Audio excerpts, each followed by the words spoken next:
是《盗墓笔记》中形势最为狠辣之一，只要他愿意，九门或许就只剩下2门。谁让你说话了？再蹦出一个词来，我就把你的嘴给缝实。此人正是吴邪的二叔吴二白。作为11仓幕后真正的掌控者，他虽表面从不过问九门事务，但却掌握着整个九门的命数。九门的事情我可以不管，但是吴邪我必须要管。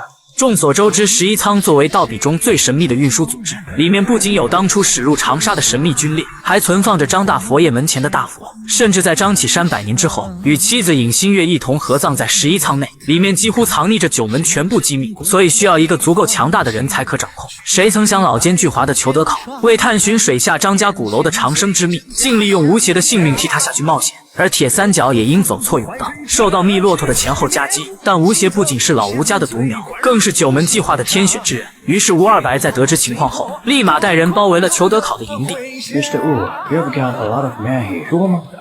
不算多，而且数量不能代表什么。我周围的人能来一半，最多也就1个大梁。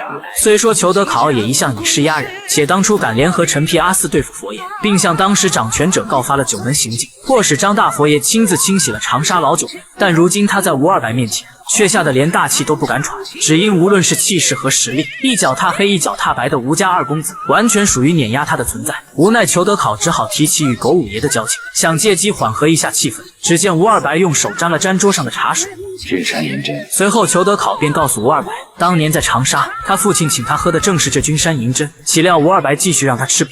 我爸爸他有一个习惯，遇见了他自己讨厌的人，他就会请人家喝这个君山银针。听完吴二白的话，两眼冒火的裘德考也只能悄溜溜地握紧自己手中的拐杖，毕竟打又打不过，气势又碾压不过去。但毕竟是活了近100岁的人精，转眼便想与吴二白谈论合作。可吴二白这次来营救吴邪，无论是带的装备和人手都比他的强悍，并且作为11仓掌控者，手上掌握的信息更是远超于他，所以裘德考根本没有和他谈论合作的资格。但裘德考也是有能做的事，那就是老实待着，别给他捣乱。但是如果你给我添乱，我会把你整队的人沉到湖里面，我让你们长生不老。也就是在这时，裘德考的属下分不清眉眼高低。要知道，和小哥并称南瞎北眼的黑瞎子，在吴二白面前也只有端茶倒水的份，可这女的却偏偏往枪口上撞，差点让吴家二爷把嘴缝上。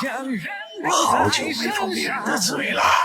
由此看来，吴二白就是不管你气势多强，我总能压你一头，并且更气人的是，你看不惯我还干不掉我。随后，吴二白将眼前的茶杯推了过去。饮酒爱，君山银针。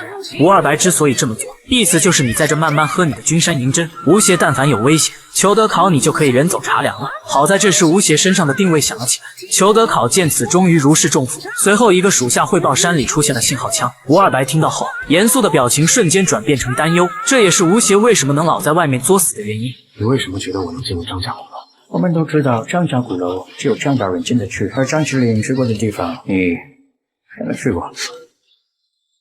如果我当时没有破坏掉环境，我也会死的。